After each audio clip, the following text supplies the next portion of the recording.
Hello hi नमस्कार। मैं रोशन कुमार आप सभी को एक बार फिर से विद्यादान के यूट्यूब चैनल पे स्वागत करते हैं। कैसे हैं आप लोग? आशा करते हैं कि सभी अच्छे होंगे, मस्त होंगे। चलिए आज की सेशन की ओर चलते हैं।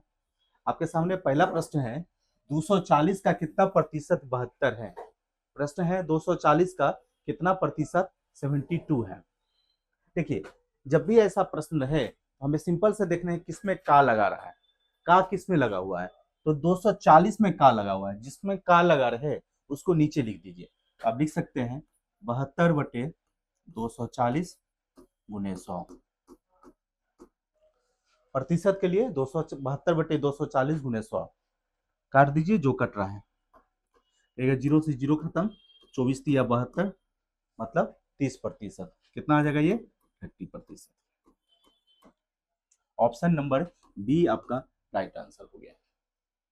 सिंपल सा देखना है हमें, सिर्फ जिसमें का लगा रहे उसका हमें नीचे लिखना है। 240 का 72 कितना प्रतिशत है? तो 240 में का लगा हुआ है, का को नीचे लिख देंगे। चलिए अगले प्रश्न की ओर चलते हैं। यदि अर्जित लाभ विक्रय मूल्य का 25% हो तो लागत मूल्य पर लाभ प्रतिशत ज्ञात कीजिए। अगर हमसे पूछ रहा है विक्रय मूल्य पे लाभ 25% हो तो लागत मूल्य पे लाभ क्या होगा, यही हमसे पूछ रहा है। 25% का फ्रैक्शन वैल्यू 25% का फ्रैक्शन वैल्यू कितना हो जाएगा? 1/4। 25% का फ्रैक्शन वैल्यू 1/4। 4 रुपया हमारा एसपी हो गया, 1 रुपया प्रॉफिट है। यहां से सीपी क्या निकल जाएगा? कहेगा सर सीपी बराबर होता है एसपी माइनस प्रॉफिट, मतलब 4 माइनस 1। तो 3 रुपया हमारा क्या निकल गया? Cost price. 1 रुपया लाभ है, 3 रुपया कॉस्ट प्राइस है। तो लाभ प्रतिशत कितना निकल जाएगा? प्रतिशत लाभ कितना निकल जाएगा? प्रॉफिट प्रतिशत बराबर 1/3। 1/3 कितने के बराबर होता है? 33.33% के बराबर। कितने के बराबर होता है? 33.33% के बराबर। क्या था? यदि अर्जित लाभ विक्रय मूल्य का 25% है, अगर विक्रय मूल्य का 25% है तो क्रय मूल्य पे लाभ प्रतिशत ज्ञात करने के लिए 25% का फ्रैक्शन वैल्यू 1/4। अगर सेलिंग प्राइस 4 रुपया है तो प्रॉफिट 1 रुपया होता है। तो कॉस्ट प्राइस कैसे निकलेगा? तो कहेगा सर कॉस्ट प्राइस बराबर होता है विक्रय मूल्य माइनस लाभ। विक्रय मूल्य हमारा 4 रुपया है, लाभ हमारा 1 रुपया है, तो कॉस्ट प्राइस निकल गया 3 रुपया। तो क्रय मूल्य पे लाभ प्रतिशत निकालना है 1/3। 1 रुपया प्रॉफिट है, 3 रुपया क्रय मूल्य है, तो 1/3 कितने के बराबर हो जाएगा? 33.33% के बराबर। चलिए अगले प्रश्न की ओर चलते हैं। 1300 रुपया पर 6% की दर से 4 वर्षों के लिए सिंपल इंटरेस्ट क्या होगा? प्रश्न है 1300 रुपया पर 6% वार्षिक दर से 4 वर्षों के लिए साधारण ब्याज कितना होगा? मूलधन 1300 रुपया है, 6% रेट है और 4 वर्ष के लिए सिंपल इंटरेस्ट क्या होगा? सिंपल सा लगा दीजिए फॉर्मूला। एसआई बराबर क्या होता है? कहेगा PRT/100। PRT/100 होता है। एसआई निकालना है हमें। पी कितना है? 1300 रुपया। आर कितना है? 6%। और टाइम कितना है? 4 वर्ष/100 कर दीजिए। एसआई बराबर हमारा हो जाएगा, जीरो से जीरो खत्म, 13 चौका 52, 52 गुने 6, 6 दूनी 12, 6 पचे 30, मतलब 312 रुपया। टोटल कितना आ गया? 312 रुपया। सिंपल सा था सिंपल इंटरेस्ट निकालना। सिंपल इंटरेस्ट बराबर होता है एसआई बराबर P/RT/100, P/R गुने T/100। एसआई यहां से क्या निकल गया हमारा? P 1300 रुपया गुने 6 गुने 4/100 किए, यहाँ से एसआई निकल के आया 312 रुपया। चलिए अगले प्रश्न की ओर चलते हैं। एक कलाकार एक नियमित 10 भुज का उपयोग करके एक फ्रेम का डिजाइन करता है जिसकी प्रत्येक भुजा कितनी है? 12। कुल बॉर्डर की लंबाई ज्ञात कीजिए। एक बॉर्डर का कुल लंबाई क्या हो जाएगा? जितना फ्रेम है, नियमित भुजा गुने फ्रेम, तो 10 गुने 12 कर दीजिए। कितना हो जाएगा? 120। कितना हो गया? 120 के बराबर। कैसे? एक कलाकार एक नियमित 10 भुज का उपयोग करके एक फ्रेम बनाता है जिसमें 10 है, 10 एरिया है, गुने 12 कर दीजिए भुजा, कितना निकल जाएगा? 120। चलिए अगले प्रश्न की ओर चलते हैं। यदि एक लंबवृत्तीय बेलन का पार्श्व पृष्ठीय क्षेत्रफल उसके आधार के क्षेत्रफल के दुगुने के बराबर हो तो त्रिज्या के पदों में ऊंचाई ज्ञात कीजिए। एक लंबवृत्तीय का वर्ग पृष्ठीय क्षेत्रफल उसके आधार के क्षेत्रफल के दुगुना के बराबर है। तो लंब वृत्तीय बेलन का पार्श्व पृष्ठ का क्षेत्रफल क्या होता है? कहेगा सर 2 पाई आर एच। 2 पाई आर एच किसके बराबर है? तो उसके आधार का क्षेत्रफल, बेलन का आधार किस प्रकार का होता है? देखिए ये बेलन है, बेलन का आधार किसका होता है? वृत्त के आकार का। ये आधार है तो वृत्त का क्षेत्रफल क्या हो जाएगा? पाई आर स्क्वायर। इसका दुगुना है, मतलब दुगुने के बराबर, तो दो गुना कर दीजिए। देखिए जो कट रहा है काट दीजिए। 2 पाई से 2 पाई कैंसिल, आर से एक आर खत्म, एच बराबर क्या निकल के आया? आर। एच बराबर क्या निकल के आया हमारा? आर। तो पूछ रहा है त्रिज्या के पदों में ऊंचाई ज्ञात कीजिए। त्रिज्या के पदों में ऊंचाई क्या हो जाएगा? आर इक्वल टू एच के बराबर। यह भी बहुत ही अच्छा प्रश्न था, सिर्फ फॉर्मूला पुट करना था और आसानी से हल कर सकते थे। चलिए अगले प्रश्न की ओर चलते हैं। यदि किसी गोले का पृष्ठीय क्षेत्रफल 44 सेंटीमीटर बढ़ जाता है तो त्रिज्या में लगभग कितने प्रतिशत की वृद्धि होगी? यदि किसी गोले का पृष्ठीय क्षेत्रफल 44 सेंटीमीटर 44% बढ़ जाता है तो त्रिज्या में लगभग कितने प्रतिशत की वृद्धि कभी करना? गोले का पृष्ठीय क्षेत्रफल किस पे डिपेंड करता है? देखिए गोले का पृष्ठीय क्षेत्रफल होता है 4 पाई आर स्क्वायर। ये किस पे डिपेंड करता है? 4 पाई क्या हो गया? ये कांस्टेंट टर्म हो गया। तो किस पे डिपेंड कर रहा है? आर का स्क्वायर पे, मतलब त्रिज्या का स्क्वायर पे। अब गोले का पृष्ठीय क्षेत्रफल आरंभ में 100 मानते हैं। 100 से ये 44 सेंटीमीटर बढ़ जाता है 44%, ये 144 हो जाएगा। ये हमारा क्या है? आर स्क्वायर का वैल्यू। आर स्क्वायर बराबर 100 से 144 हो गया, ठीक है। तो आर यहां से क्या निकल जाएगा? कहिएगा सर अंडर रूट ले लेंगे 10 से 12। जब ये अंडर रूट लीजिएगा तो ये कितना का वृद्धि हो रहा है? ये कितना का बढ़ रहा है? तो कहिएगा सर 2 बढ़ रहा है। कितना पे? 10 पे। 2 बढ़ रहा है 10 पे, इसलिए 100% कितना हो जाएगा? कहेगा सर ये 20% के बराबर होगा। कितना हो जाएगा? 20%। कोई संख्या फाइनल रिजल्ट 44% हो जाता है तो आप सिंपल सा कह सकते हैं सर वो 20% 2 बार बढ़ा हो। कैसे? आप लिख सकते, ये फॉर्मूला याद कीजिए, a + b जोड़ ab बटे 100। इससे भी आप बना सकते थे। देखिए 20 जोड़ 20 20 गुने 20 बटे 100, यहां से भी कीजिएगा तो 44% बढ़ जाएगा। यही हमारा कर रहा है 44% से वृद्धि हो रहा है। तो हम इससे भी बना सकते थे, बट बेसिक हमारा ये है। आप जो तरीका अपना सकते हैं, आप देख सकते थे गोले का पृष्ठीय क्षेत्रफल आर स्क्वायर पे डिपेंड कर रहा है, हमें आर स्क्वायर जाना है तो हम फाइनल से लास्ट तक जाना है तो हम लास्ट से फाइनल तक भी आ सकते थे, सिर्फ अंडर रूट करके निकाल सकते हैं। चलिए अगले प्रश्न की ओर चलते हैं। एक समलंब पिरामिड का आधार एक समद्विबाहु त्रिभुज है जिसकी बराबर 25 सेंटीमीटर, जिसकी बराबर भुजाएं 25 सेंटीमीटर और आधार 30 सेंटीमीटर, पिरामिड की तिर्यक ऊंचाई 40 सेंटीमीटर है। पिरामिड का कुल पृष्ठीय क्षेत्रफल ज्ञात कीजिए। अगर इस प्रश्न में आपको पिरामिड का कुल पृष्ठीय क्षेत्रफल का फॉर्मूला आपको पता होगा तो इस प्रश्न को आप आसानी से तोड़ सकते हैं। देखिए पिरामिड का कुल पृष्ठीय क्षेत्रफल क्या होता है? कुल पृष्ठीय क्षेत्रफल होता है 1/2 इंटू बेस का पेरीमीटर, बेस पेरीमीटर गुने तिर्यक ऊंचाई, इसको एल कहते हैं, जोड़ बेस का एरिया, जहां एल क्या है? एल बराबर क्या लिखे हैं? तिर्यक ऊंचाई। तिर्यक ऊंचाई, तिर्यक ऊंचाई माने है, ठीक है। एल क्या माने है? तिर्यक ऊंचाई। क्या होता है? Total surface area 1/2 into base into base perimeter into L मतलब तिर्यक ऊंचाई जोड़ बेस एरिया। देखिए एक पिरामिड हमारा किस प्रकार का बना है? तो समद्विबाहु त्रिभुज का रूप में बना हुआ। किस रूप में बना हुआ है? समद्विबाहु, जिसकी दो भुजा बराबर है। समान भुजाएं 25 सेंटीमीटर, ये 25 सेंटीमीटर का है तो ये भी 25 सेंटीमीटर का दिया हुआ है। और आधार जो उसका 30 सेंटीमीटर का है, ये यहां से यहां तक 30 सेंटीमीटर। अगर समद्विबाहु त्रिभुज में एक हाइट हम खींचते हैं, ये हाइट यहां से दे दिए, ये दो बराबर भागों में बांटता है, ये 15 ये 15, तो समकोण त्रिभुज बन गया 25-15। तो हाइट कितना हो जाएगा? तो सर 20। हाइट कितना हमारा निकल के आया? ये 20, ठीक है। इतना निकाल लिए, अब यहां पुट कर देते हैं।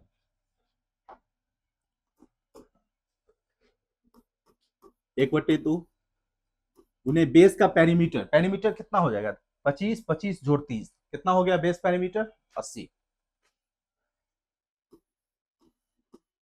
तिर्यक ऊंचाई कितना दिया हुआ है 40 गुने 40। बेस एरिया, एक समद्विबाहु त्रिभुज का एरिया कैसे निकलेगा, कहेंगे 1/2 इंटू बेस, बेस कितना है 30 इंटू हाइट, त्रिभुज का एरिया निकालेंगे 20। इस त्रिभुज का एरिया क्या निकलेगा 1/2 गुने बेस इंटू हाइट, यहां तक हो गया। अब कैलकुलेट सॉल्व कर लीजिए इसको, देखिए 40 2 से खत्म, 1600 जोड़ 300 कितना हो गया 1900, कितना हो गया 1900। पिरामिड का आयतन कितना, सॉरी कुल पृष्ठीय क्षेत्रफल कितना निकल गया 1900। सिंपल सा हमें फॉर्मूला याद रखना होगा 1/2 इंटू बेस का पेरीमीटर गुने त्रियक ऊंचाई जोड़ बेस का एरिया, ठीक है। टोटल आपका क्या निकल जाएगा पिरामिड निकल जाएगा। चलिए अगले प्रश्न की ओर चलते हैं। दो समरूप समकोण पिरामिड हैं जिनमें प्रत्येक एक वर्गाकार आधार 6 सेंटीमीटर भुजा लंबत 4 सेंटीमीटर है। वर्गाकार आधार 6 सेंटीमीटर का है और लंबत 4 सेंटीमीटर है, एक के ऊपर एक इस प्रकार रखे गए हैं तथा इनके आधार पूरी तरह से संरेखित हैं। शीर्ष पिरामिड का उल्टा है, एक पिरामिड की त्रियक ऊंचाई ज्ञात कीजिए। बहुत ही आसान सा प्रश्न है। देखिए पिरामिड किस का बेस क्या है वर्ग के एरिया का है, किस एरिया का वर्ग के एरिया, इसके ऊपर एक क्या है समकोण त्रिभुज, समरूप समकोण पिरामिड बनाता है, इस प्रकार का बनाता है। ये हमारा वर्ग की भुजा कितनी है 6 सेंटीमीटर, ये टोटल यहां से यहां तक की 6 है, तो ये कितना हो जाएगा 3। ये हाइट दिया हुआ है 4 सेंटीमीटर और लंबत लंबाई कितना है 4 सेंटीमीटर। तो तिर्यक ऊंचाई पूछ रहा है तो सिंपल हम जानते हैं 3 4 5 का क्या होता है ट्रिपलेट होता है, ये कितना हो जाएगा 5। तो यही हमसे पूछ रहा है, क्या पूछ रहा है हमसे उसका तिर्यक ऊंचाई निकालने के लिए, तो आसानी से हम निकाल सकते। चलिए अगले प्रश्न की ओर चलते हैं। या अगर टेन थीटा बराबर 12/5 है तो साइन थीटा का मान ज्ञात कीजिए। बहुत ही आसान है, देखिए एक समकोण त्रिभुज है, सभी लोग को पता आंसर होगा 12/13, आप सिंपल लगा सकते हैं। देखिए ये 12 है, टेन थीटा बराबर क्या होता है p/b, जिसका लंब है 12 आधार है 5, तो 5 12 ये 13 हो जाएगा। साइन थीटा बराबर क्या होता है परपेंडिकुलर बटे हाइपोटेनस, परपेंडिकुलर कितना है 12 हाइपोटेनस 13, 12/13। आप सिंपल देख सकते थे 5 12 का ट्रिपलेट आपको पता होगा। अगर ये 5 12/5 है तो ये साइन थीटा कितना हो जाएगा लंब बटे कर्ण, लंब कितना हो जाएगा 12/13। चलिए अगले प्रश्न की ओर चलते हैं। ए और बी एक व्यवसाय में 7:3 के अनुपात में निवेश करता है। यदि 1 वर्ष के बाद अर्जित कुल लाभ 1 लाख रुपया है तो बी की कितना लाभ प्राप्त हो गया। प्रॉफिट को हम किस रूप में बांटते हैं, तो प्रॉफिट को इन्वेस्टमेंट इनटू टाइम के रूप में बांटते हैं। यहाँ पर क्या है प्रत्येक 1 साल के बाद, मतलब टाइम कांस्टेंट है, सभी अलग अलग समय के लिए नहीं, एक निश्चित समय 12 महीने के लिए दोनों व्यवसाय करता है। तो हमारा क्या हो जब टाइम कांस्टेंट रहे तो इन्वेस्टमेंट इक्वल टू प्रॉफिट आ जाएगा। सिंपल देखिए ए और बी दो व्यक्ति हैं, 7:3 के अनुपात में निवेश करता है, तो प्रॉफिट का रेशियो क्या हो जाएगा 7:3। क्यों P बराबर होता है I इंटू टी, आई होता है इन्वेस्टमेंट इंटू टी, टी क्या है कांस्टेंट है। तो 12 मंथ नहीं लिख के हम क्या करेंगे सिंपल, अगर हम इसको 12 से गुना भी करते हैं तो फिर भी रेशियो हमारा 7:3 आता है। टाइम कांस्टेंट है, जब टाइम कांस्टेंट है तो प्रॉफिट का रेशियो इन्वेस्टमेंट के रेशियो के बराबर होगा। यदि कुल लाभ 1 लाख है तो बी का हिस्सा कितना होगा, बी को टोटल 3 कितना पे टोटल 10 पे 1 पे 5 जीरो है, 1 जीरो खत्म कर दीजिए, मतलब 3 पे 4 जीरो आएगा, 3 पे कितना जीरो आ जाएगा 4 जीरो। सिंपल सा प्रश्न था ये। प्रॉफिट को किसके रूप में बांटते हैं इन्वेस्टमेंट इनटू टाइम के रूप में बांटते हैं। ए बी और सी एक साझेदारी में प्रवेश करते हैं। ए शुरुआत में 4,000 रुपया निवेश करता है, बी 4 महीने के बाद 6,000 रुपया निवेश करता है, सी 8 महीने के बाद 8,000 का रुपया निवेश करता है। यदि वर्ष के अंत में कुल लाभ 1,650 रुपया हो तो सी का हिस्सा ज्ञात कीजिए। फिर वही प्रश्न है, प्रॉफिट को किसके रूप में बांटना है इन्वेस्टमेंट इनटू टाइम के रूप में। यहाँ टाइम क्या है कांस्टेंट नहीं है, टाइम अलग अलग पीरियड के लिए है। चलिए बनाते हैं। 3 व्यक्ति हैं, ए, बी और सी। ए ने 4,000 रुपया निवेश किया। देखिए सभी में 3 जीरो को कैंसिल कर दीजिए, यहाँ भी 3 जीरो, यहाँ भी 3 जीरो। ए 4 रुपया निवेश करता है, कितना पता है नहीं है कितने दिन के लिए। बी हमारा 4 महीने के बाद 6 रुपया निवेश करता है, 6 रुपया निवेश किया 4 महीने के बाद। यदि वर्ष के अंत में 4 महीने के बाद निवेश किया तो व्यापार में कितने दिन तक रहा, 8 महीने तक, 6 गुने 8। सी जो है 8 महीने के बाद, मतलब 4 महीने तक व्यापार में रहा, टोटल कितना रुपया इन्वेस्ट किया, 8 रुपया। 8 रुपया इन्वेस्ट करता है 8 महीने के बाद, तो कितना दिन तक व्यापार में रहा, 4 महीने। ये टोटल कितने दिन तक रहा, तो 12 मंथ तक, क्योंकि इसका जिक्र कहीं नहीं है, मतलब शुरू से लेकर अंत तक है। देखिए 12 चौका 48, 48, 8 छक्के 48, 8 चौका 32। ये रेशियो क्या निकल जाएगा, 3 3 और 2। 16 से सबको कर दिए, 16 3 48, 16 3 48, 16 दूनी 32।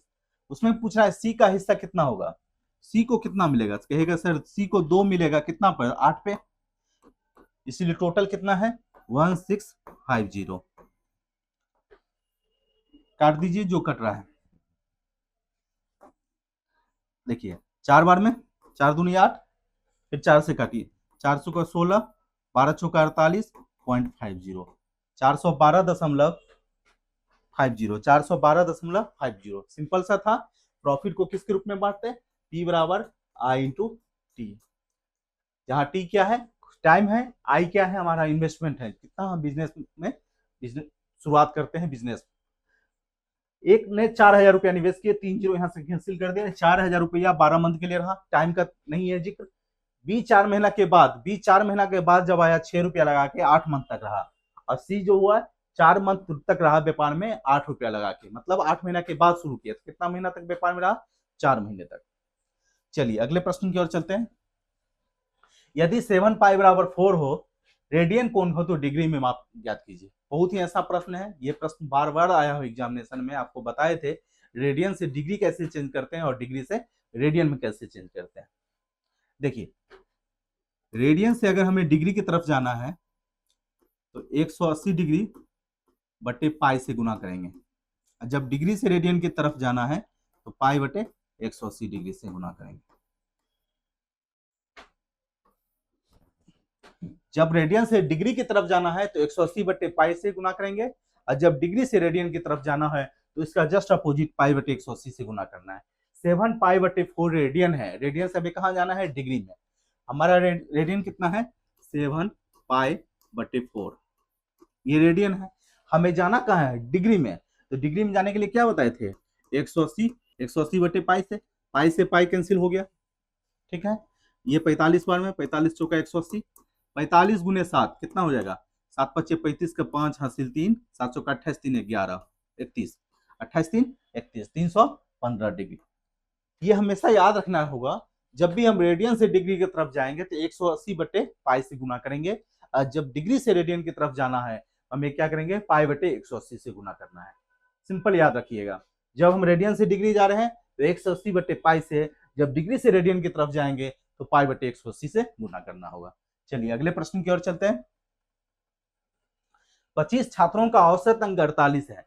बाद में समूह में 5 नए छात्र शामिल होते हैं जिनमें से प्रत्येक 60 अंक है। पहले 25 छात्रों का औसत अंक 48 है। 5 नया छात्र आ जाने से प्रत्येक 5 नए छात्र शामिल होते हैं जिनमें से प्रत्येक का अंक 60 के अंक के बराबर है। उसके बाद शिक्षक को पता चलता है कि मूल छात्रों में से एक छात्र अंक गलती से 70 के बजाय 40 दर्ज कर दिया। जो सही उसका 70 था, गलती से कितना दर्ज कर दिया, 40। ठीक है। कक्षा में अंतिम औसत अंक ज्ञात कीजिए। बहुत ही एवरेज का आसपास प्रश्न है। 25 छात्रों का औसत कितना है, 48।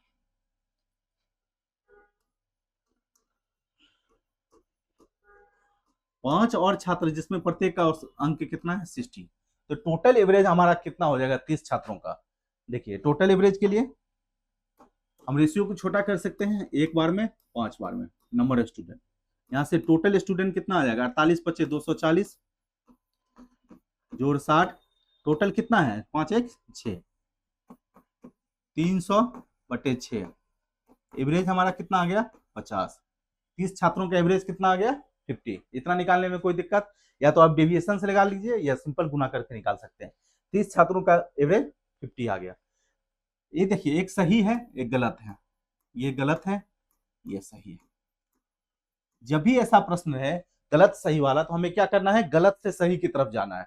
गलत 40 दर्ज कर दिया, ये 40 था, और सही हमारा कितना है 70। ये क्या हो रहा है, बढ़ रहा है कि घट रहा है?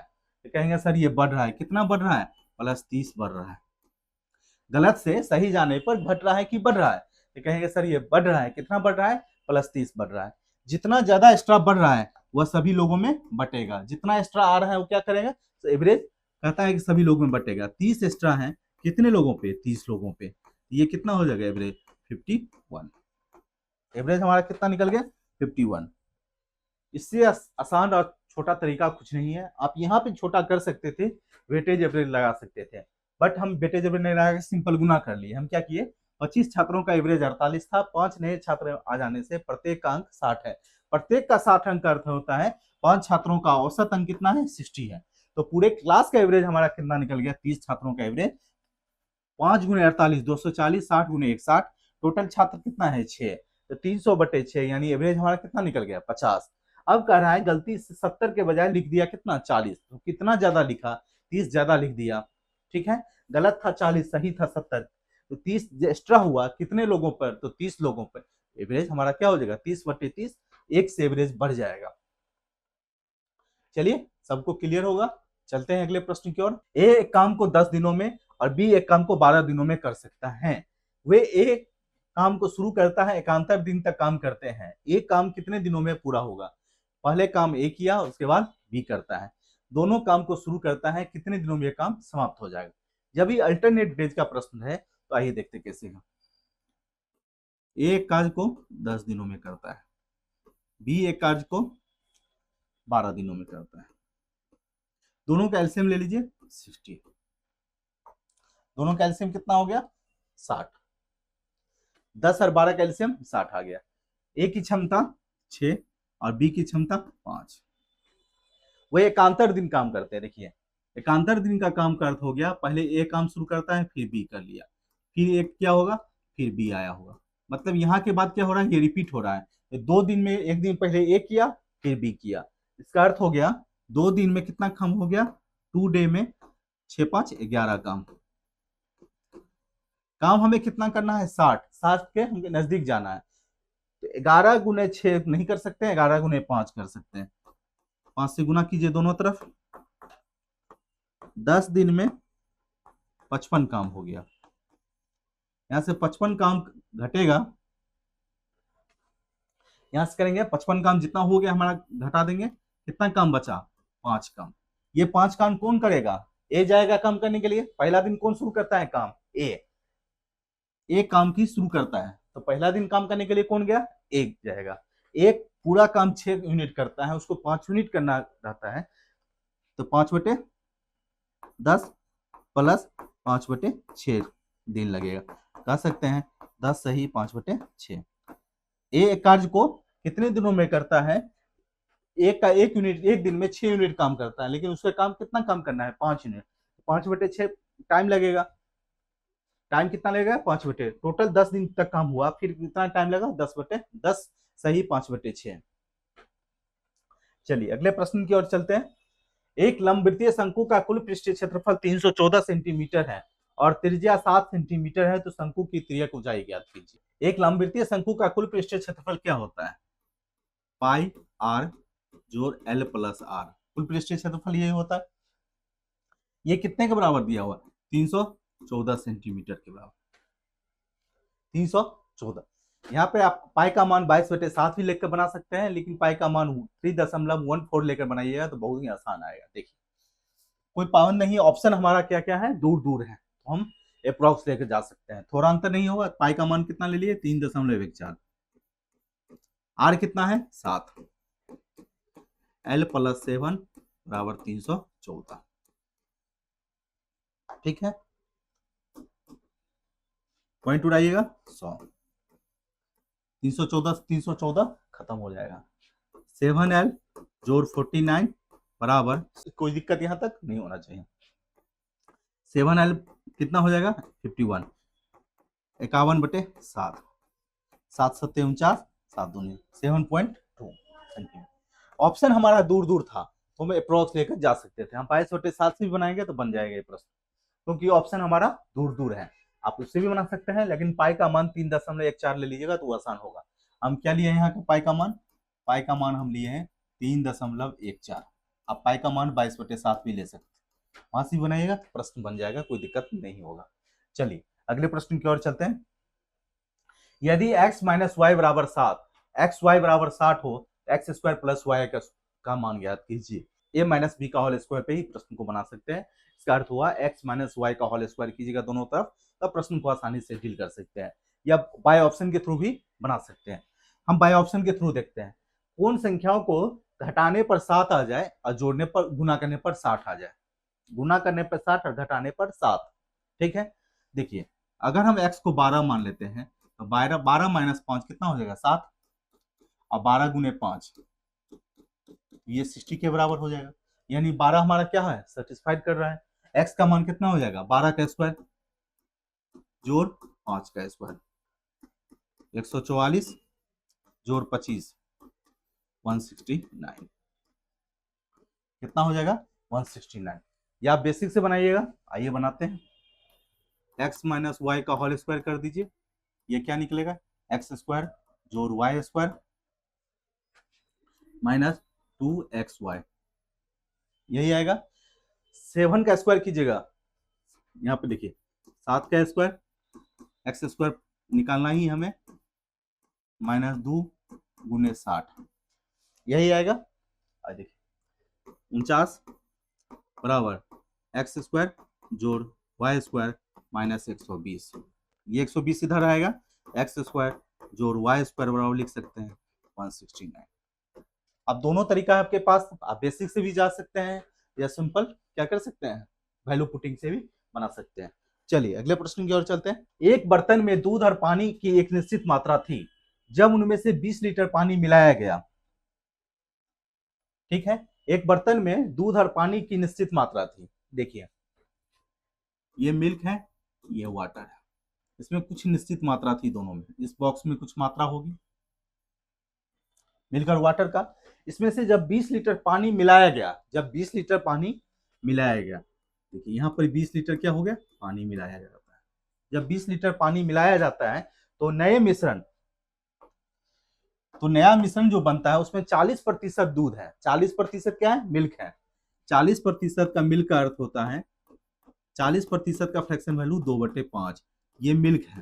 ये प्रश्न कर रहा है अगर 2 मिल्क है नया तो पानी कितना हो जाएगा? टोटल 5 है, 3 पानी हो जाएगा, कोई दिक्कत नहीं होना चाहिए। 40% मिल्क है, प्रश्न कर रहा है 40% मिल्क है, 40% का फ्रैक्शन वैल्यू 2/5।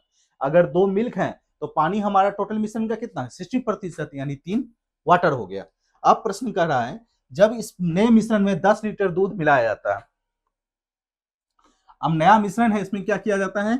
10 लीटर दूध मिलाया जाता है, मतलब मिल्क मिलाया जाता है तो अंतिम मिश्रण में 50% दूध था। 50% का कितना? 1:1, एक मिल्क तो एक वाटर। अंतिम मिश्रण में हमारा क्या है? 50% दूध है। 50% दूध का अर्थ हो गया 1/2। एक अगर हमारा दूध है तो पानी कितना हो जाएगा? 1। ये दिया हुआ है प्रश्न। ठीक है, अब हमें प्रश्न को सॉल्व करना है। हमसे क्या पूछ रहा है? मूल मिश्रण में, मतलब आरंभिक मात्रा में पानी और दूध की मात्रा कितनी होगी। हमें क्या करना है? नीचे से ऊपर की तरफ जाना है, नीचे से ऊपर की तरफ जाना है। देखिए हम लोग मिक्सर एलिगेशन में पढ़े थे, जिसकी मात्रा मिलाई जाए, उसके अलावा जो मिक्सचर है, यहाँ पे दूध और पानी है। ठीक है, इसमें दूध मिलाया जाता है तो पानी की मात्रा क्या होना चाहिए? बराबर होना चाहिए दोनों केस में। जो मात्रा मिलाया जाता है उसके अलावा जो मिक्सचर है वो दोनों केस में क्या होना चाहिए? बराबर होना चाहिए। यहाँ पानी 3 यूनिट है, यहाँ पानी 1 यूनिट है, तो पानी क्या करेंगे? दोनों जगह बराबर कर देंगे। इसको 3 से करेंगे, इसको भी 3 से करेंगे, तो नया मिश्रण हमारा क्या बन जाएगा? 3:3। कोई दिक्कत नहीं। अब पानी हमारा क्या हो गया? बराबर हो गया। अब पानी देखिए कितना मिलाया जाता है? 1 यूनिट का वैल्यू कितना है? 10 लीटर के बराबर। 2 में 1 यूनिट मिलाया गया, लेकिन लीटर में कितना? 10 लीटर। तो 5 यूनिट का कितना वैल्यू हो जाएगा? 50 लीटर। 50 लीटर के बराबर। कहेंगे सर 1 जीरो यहाँ पुट कर दीजिए, यहाँ पुट कर दीजिए, 5 यूनिट का वैल्यू 50, तो 5 यूनिट का वैल्यू अगर 50 है, 1 यूनिट का वैल्यू 10, 2 यूनिट का 20, ये 30।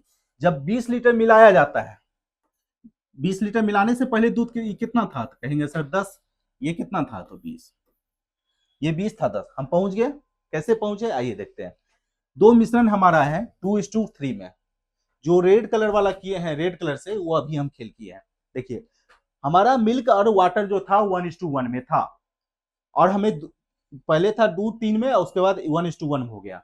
10 लीटर दूध मिलाया जाता है, जब दूध मिलाया जाता है तो पानी हम दोनों जगह बराबर करेंगे, पानी हम बराबर किए, पानी हमारा 1:2 था और यहाँ पानी 3 था, तो हम दोनों जगह प्राप्त किए पानी को, यहाँ 3 से गुना किए, इसको भी 3 से गुना। अब पानी बराबर हो गया। पहले मिल्क हमारा 2 यूनिट था और फिर मिल्क 3 यूनिट हो गया। 1 यूनिट, एक रेशियो का वैल्यू कितना, तो कहेंगे सर 10 लीटर, तो 2 रेशियो का वैल्यू 20 और 3 रेशियो का वैल्यू 30। अब कह रहा 20 लीटर मिलाने के बाद वाटर इतना था, तो 20 लीटर अगर कम कर देंगे इससे तो कितना हुआ था, 30, 10 और 20। अब हमसे क्या पूछ रहा है, पानी में दूध और मूल मिश्रण में पानी और दूध का अनुपात कितना हो। पानी हमारा कितना है, वाटर मिल्क पूछ रहा है 10:20 का पूछ रहा है, ये कितना है 1:2 के, 1:2 में। बहुत ही अच्छा प्रश्न है। अब देखिए लास्ट से हम कहां गए, ऊपर में 40 मीटर की त्रिज्या वाले एक वृत्ताकार तटबंध बनाया गया है। पहले तटबंध के चारों ओर 12 सेंटीमीटर चौड़ा एक दूसरा सेकेंडरी वृत्ताकार तटबंध बनाया गया। दोनों तटबंध के बीच का क्षेत्रफल ज्ञात कीजिए। देखिए एक तटबंध है जिसकी त्रिज्या कितनी है 40 सेंटीमीटर, एक 12 सेंटीमीटर का एक और तटबंध बनाया जाता है, ये कितना है 12, ये टोटल कितना हो जाएगा, कहेंगे सर 52। ये दिया हमसे क्या पूछ रहा है, इसका एरिया तटबंध का क्या पूछ रहा है, तटबंध का, इसका अर्थ हमसे क्या पूछ रहा है, वलय का क्षेत्रफल। वलय का क्षेत्रफल क्या होता है तटबंध का एरिया, कहेंगे सर पाई बड़ी आर का स्क्वायर माइनस छोटी आर स्क्वायर। लिख सकते हैं पाई का मान 22/7, ए स्क्वायर माइनस बी स्क्वायर को हम लिख सकते हैं ए प्लस बी इंटू ए माइनस बी। ए प्लस बी करेंगे तो 40 और 52 को जोड़ेंगे 92, और ए माइनस बी करेंगे कितना 12। देखिए 22/7 गुने 92 गुने 12। ऑप्शन हमारा क्या क्या है, दूर दूर है। ऑप्शन जब हमारा दूर दूर है और हमसे प्रश्न भी पूछ रहा है अनुमानित क्षेत्रफल ज्ञात कीजिए, अप्रोक्सीमेशन में पूछ भी रहा है, तो हम हिट एंड ट्रायल लगा सकते हैं। हम इसको 21 मान लेते हैं। जब 21 मानेंगे तो कितना बार में, 3 बार में, हम जान रहे हैं 3 से कुछ ज्यादा होगा। अब गुना कर दीजिए, 3 दूनी 6 दूनी 12, ये नहीं हो रहा है, अब गुना कीजिए 32 गुने 96, 92 गुने 36 गुना कर दीजिए। देखिए 92 गुने 36 कितना आ गया 3412, 34 समथिंग, 3412 आ रहा है। 3412 जब हमारा आया तो अब ऑप्शन क्या होगा, इससे थोड़ा आंसर हमारा ज्यादा होगा, क्योंकि हम यहाँ 22 की जगह पे कितना माने हैं 21, तो एक ही ऑप्शन है दूर दूर, हम टिक लगा के निकल सकते हैं 34 कितना है 3470। जब अप्रोक्स में तो हम अप्रोक्स लेकर निकल सकते हैं। चलिए अगले प्रश्न की ओर चलते हैं। यदि a प्लस बी बराबर 3 a माइनस बी बराबर 1 हो तो का मान ज्ञात कीजिए। इस प्रश्न को आप आसानी से क्या कीजिए, हिट एंड ट्रायल मेथड से सॉल्व कीजिए, आपके लिए आसान होगा। देखिए a प्लस बी ऐसा वैल्यू खोजिए a का और b का जो जोड़ने पर 3 हो जाए, घटाने पर 1। कहेंगे सर a की जगह पे हम 2 मान लेते हैं और b की जगह पे 1, यहाँ पे 2 और 1, सेटिस्फाइड हो गया। अब क्या पूछ रहा है, a का पावर 4 माइनस b का पावर 4। a का पावर 4 का अर्थ होता है मतलब 2 का पावर 4, 2 का पावर 4 माइनस 1 का पावर 4। 2 का 4 की पावर कितना होता है 16 माइनस 1 कितना के बराबर 15 के बराबर, कितना हो गया 15। चलिए अगले प्रश्न की ओर चलते हैं। cos a प्लस साइन ए बराबर 5/4 तो tan a का मान ज्ञात कीजिए। बहुत ही अच्छा प्रश्न है, इस सेट में सबसे अच्छा अगर प्रश्न है तो यही है, सबसे बेस्ट कॉन्सेप्ट का, और ये एक मिक्सचर वाला था और ये है।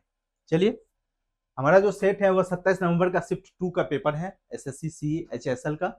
इस प्रश्न को कैसे टेकल करेंगे, देखिए बनाने का बहुत सारा तरीका है, इसका सबसे बेस्ट और यूनिक तरीका बताते हैं जो आप आसानी से प्रश्न को हल कर सकते हैं। देखिए cos a प्लस साइन ए बराबर 5/4 है। cos a प्लस साइन ए बराबर क्या है 5/4। cos a प्लस साइन ए बराबर क्या है 5/4।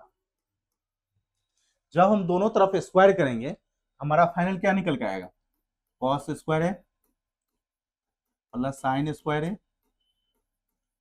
Plus 2 cos A into sine ए बराबर 25/16। दोनों तरफ वर्ग करेंगे तो क्या निकल के आएगा, कॉस स्क्वायर ए प्लस साइन स्क्वायर ए जो 2 कॉस ए इंटू साइन है, ये 1 हो जाएगा, 2 कॉस ए इंटू साइन ए, ये इधर आए घटेगा 25/16 माइनस 1 9/16 आएगा। 2 कॉस ए इंटू साइन ए बराबर कितना निकल के आया, 9/16। कोई दिक्कत नहीं होना चाहिए। जब इसका हम वर्ग किए दोनों तरफ स्क्वायर किए तो अब हम कॉस ए माइनस साइन ए का भी स्क्वायर करके देख सकते हैं। एक बार प्लस का किए थे, एक बार माइनस का। जब हम माइनस का करेंगे तो क्या निकल के आएगा, सभी को पता होगा, कॉस स्क्वायर ए जोड़ sine square A minus 2 sign A into cos A होगा। कोई दिक्कत नहीं होना चाहिए। इसका वैल्यू कितना होगा 1, इसका वैल्यू दिया हुआ है यहाँ पे 9/16। कॉस ए माइनस साइन ए का स्क्वायर करेंगे, यह आ जाएगा 7/16। कॉस ए माइनस साइन ए बराबर कितना हो जाएगा, √7/4। √7/4 हो जाएगा, कोई दिक्कत नहीं होना चाहिए। और कॉस ए प्लस साइन ए बराबर हमारा कितना है, 5/4। Cos A plus sign A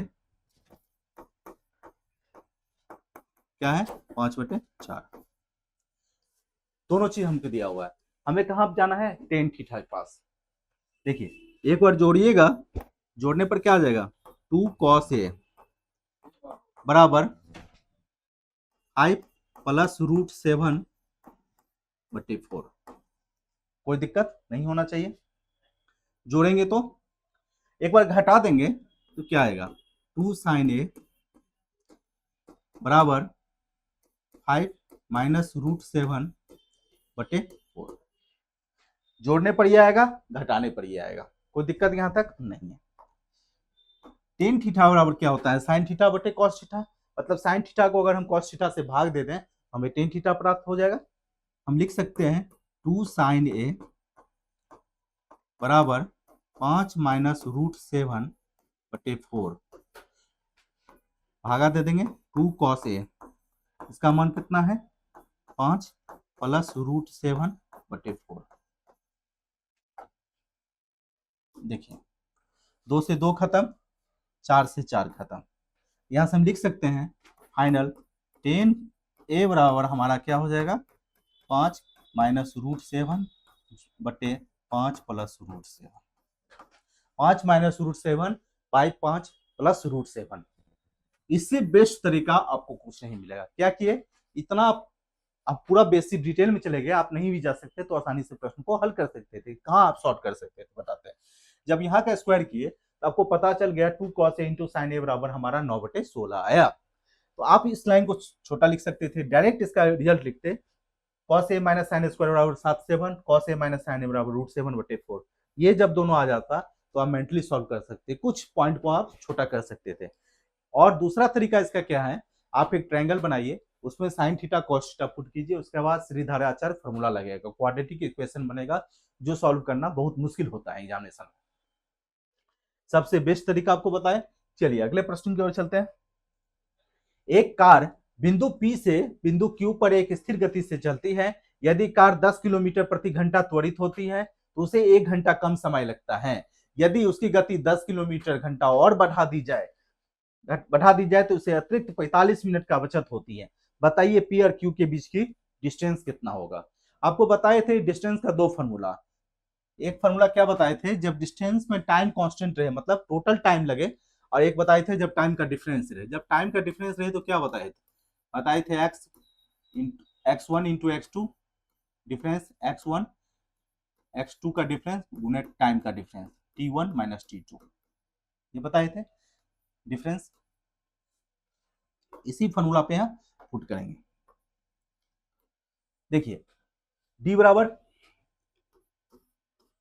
10 kilometre बढ़ा दी जाए, पहले स्पीड x था, फिर 10 किलोमीटर बढ़ा दी जाए, तो ये डिफरेंस हो जाएगा 10 गुने 1 घंटा कम समय लगता है, तो दोनों टाइम का डिफरेंस कितना हो गया 1 घंटा बराबर। अब दूसरा केस में देखिए, यदि 10 किलोमीटर और बढ़ा दी जाए दूरी, पहले 10 था फिर बढ़ा देने के बाद x से 20 हो गया, ये डिफरेंस 20, तो टाइम जो हमारा होता है 45 मिनट की बचत होती है, पहले 1 घंटा लगता था और उसके बाद 45 मिनट, 45/60, ये कितना हो जाएगा 3/4, टाइम का बचत कितना 7/4, 7/4, इसको हम 7/4 से गुना कर सकते हैं। देखिए 0 से 0 खत्म, x से x खत्म, गुना कर दीजिए, 8 से ऊपर गुना कीजिए, 8x प्लस 80, 8x प्लस 80 7 से गुना कीजिएगा, 7x plus 140, 8x plus 80, 7x plus 140, यहां से x का निकल जाएगा, x बराबर कितना 60, ये आपका स्पीड है। किसी भी समीकरण में इसमें रख दीजिए या इसमें पुट कीजिए, आपका आंसर आ जाएगा डिस्टेंस। हमें डी निकालना है, x कितना है 60, 10 और बढ़ा देंगे तो कितना हो जाएगा 70, डिफरेंस कितना हो जाएगा 10 का, 1 घंटा का टाइम लगता है, एक 0 से 0 खत्म, 420, दूरी बराबर क्या होता है स्पीड इंटू टाइम, ये हमारा टोटल क्या हो गया s इंटू टी, ये टोटल स्पीड हो गया, ये टाइम हो गया 1 घंटा, तो 420 किलोमीटर, डिस्टेंस कितना निकल गया 420। सबसे आसान तरीका, सबसे बेस्ट तरीका आपको बताया, डिस्टेंस निकालने का 2 फॉर्मूला बताए थे, एक टू जब टाइम का डिफरेंस रहे तो x1 इंटू x2 जो बटे x1 माइनस x2, मतलब स्पीड का डिफरेंस गुने टाइम का डिफरेंस लेते हैं, और जब डिस्टेंस कांस्टेंट मतलब टोटल टाइम लगता है तो क्या बताए थे x1 गुने x2 जोड़ x1 बटे x2 और टोटल टाइम, ये भी बताए थे आपको। इसका जरूरी अभी निम्न में से किस विकल्प का योग 90 होगा, किस विकल्प का योग 90 होगा, जब फ्रैक्शन में दिया हो और विकल्प का योग हमसे पूछ रहा है, जिसका बेस सेम होगा वही उसका योग 90 होगा, इसका बेस सेम किसका है, इसका नहीं है, इसका नहीं है, इसका नहीं है, अब एक ही ऑप्शन है, आप टिक लगा के निकल सकते हैं, अगर चेक करना है तो चेक कर लीजिए, 45 दूनी 90, 91/2 जोड़ 89/2 कितना हो जाएगा 180/2, 90। तो आप सिंपल देख सकते थे, जिसका बेस सेम रहेगा उसका योग 90 होगा, तो इसमें बेस सबका डिफरेंस था, ये 90 के बराबर नहीं होता। चलिए अगले प्रश्न की ओर चलते हैं। एक निश्चित राशि पर समान ब्याज की दर से 3 वर्ष और 5 वर्ष के बाद चक्रवृद्धि ब्याज पर प्राप्त मिश्र धन क्रमशः 10,648 और 12,884.08 होता है, तो वह राशि ज्ञात कीजिए। आपको सिंपल सा ये प्रश्न है, आप लोग इस प्रश्न को बहुत बार ट्राई किए होंगे, जब टाइम का डिफरेंस 2 वर्ष का हो तो हम क्या करते हैं, दोनों अमाउंट को रेशियो ले लेते हैं। देखिए पहले क्या है हमारा 10648 और ये क्या है 12,884.08/100, पॉइंट हटाएंगे तो 100 आ जाएगा, अंडर रूट कर दीजिए, क्यों, क्योंकि टाइम का डिफरेंस कितना है 2 साल का।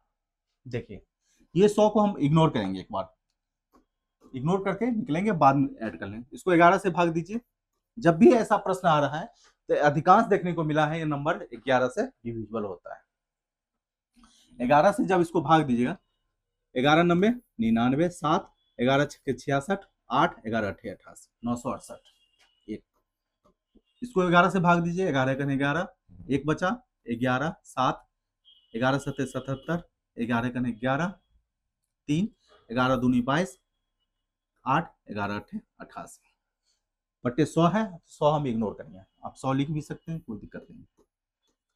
फिर 11 से भाग दीजिए, 11 8 88, 11 8 88, 11 से भाग दीजिए, 1 खत्म हो गया, 0 6 11 6 44, 11 8 88 कट गया 11 से। अब देखिए 11 से फिर काटिए 8 बार, 11 से फिर कटेगा, ये 1064 था, अभी काटे 1968 बटे 100 होगा, बटे 100, जब 100 इधर आएगा तो हम लिख सकते हैं 800 968 के बराबर, यही था अंडर रूट। देखिए ये 100, 8 से 121, दोनों का अंडर रूट ले लीजिए, ये कितना हो गया 10 से 11। कोई राशि 10 से 11 होता है तो 3 साल में वो कितना हो जाएगा, कहेंगे सर 3 साल में 10 का क्यूब से 11 का 10,000 हो जाएगा, ये 1331 हो जाएगा। सभी को पता है इस 1331 का वैल्यू कितना है 1648 के बराबर। ये 1331 का वैल्यू कितना है 10648। कितना गुना है 8 गुना है, इसका भी 8 गुना कर दीजिए, कितना हो जाएगा 8000।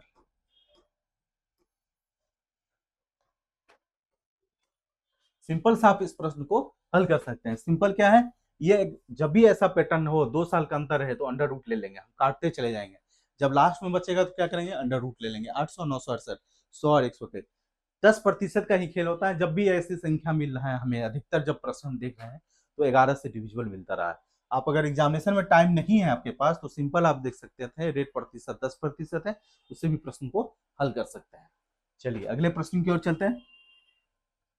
किसी वस्तु का अंकित मूल्य छूट के मूल्य का 150% है, छूट मूल्य का 150% है, अंकित मूल्य विक्रय मूल्य का कितना प्रतिशत है। देखिए डिस्काउंट हमारा अगर 100 हम मान लेते हैं तो मार्कअप प्राइस जो हमारा है वो कितना है 150% है, ठीक है। अंकित मूल्य छूट मूल्य का 150% है, अंकित मूल्य अगर डिस्काउंट 100 माने तो मार्क प्राइस हमारा कितना निकल गया 150 रुपया। यहाँ से एसपी हम निकाल सकते हैं, एसपी कहेंगे कितना 50 रुपया। एसपी बराबर क्या होता है मार्कअप इंटू डिस्काउंट, बराबर क्या होता है एसपी। एसपी बराबर क्या होता है मार्क प्राइस माइनस डिस्काउंट, अगर माइनस करेंगे तो क्या हमारा निकल कर सेलिंग प्राइस। सेलिंग प्राइस 50 रुपया है। अंकित मूल्य विक्रय मूल्य का कितना प्रतिशत है, अंकित मूल्य जो हमारा है वो विक्रय मूल्य का कितना प्रतिशत है। हम क्या बताए थे जब भी प्रतिशत निकाल रहे हैं जिसमें का लगा रहे उसको नीचे, अंकित मूल्य कितना हो गया 150, विक्रय मूल्य का, विक्रय मूल्य नीचे है 50 का कितना प्रतिशत है गुने 100%, काटिए 50 दिया 100 कितना प्रतिशत के बराबर आ जाएगा 300%। कुछ नहीं था, डिस्काउंट हम सम माने, मार्क प्राइस हमारा 150% था तो कितना हो गया 150, तो सेलिंग प्राइस हो गया यहाँ से 50। सेलिंग प्राइस बराबर होता है मार्क प्राइस माइनस डिस्काउंट, निकाल दिए। तो पूछ रहा है अंकित मूल्य विक्रय मूल्य का कितना प्रतिशत है, अंकित मूल्य हमारा 150, विक्रय मूल्य कितना था 50, 150 बटे 50 गुने 100, यहाँ से कितना प्रतिशत निकल गया 300%।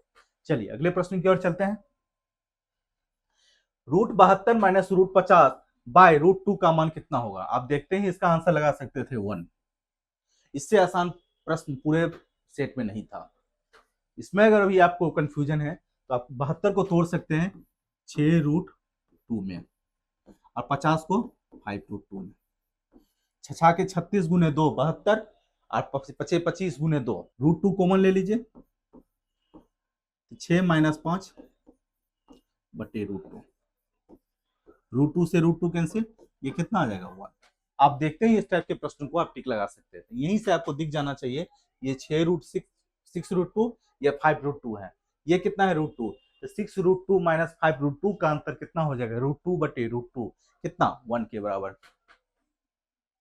चलिए आज का क्लास यही खत्म हो गया। अगर आप सभी को अच्छा लगे तो हमारे चैनल विद्यादान को सब्सक्राइब कीजिए, विद्यादान चैनल को सब्सक्राइब कीजिए, वीडियो को ज्यादा से ज्यादा दोस्त अपने सगे संबंधियों में शेयर किया कीजिए और हमारा कंपटीशन प्रो एप्लीकेशन को भी डाउनलोड कीजिए। इसमें आपको अच्छे अच्छे क्वेश्चन के सेट के साथ साथ इंग्लिश मैथ का पढ़ाई होगा। चलिए मिलते हैं अगले क्लास में।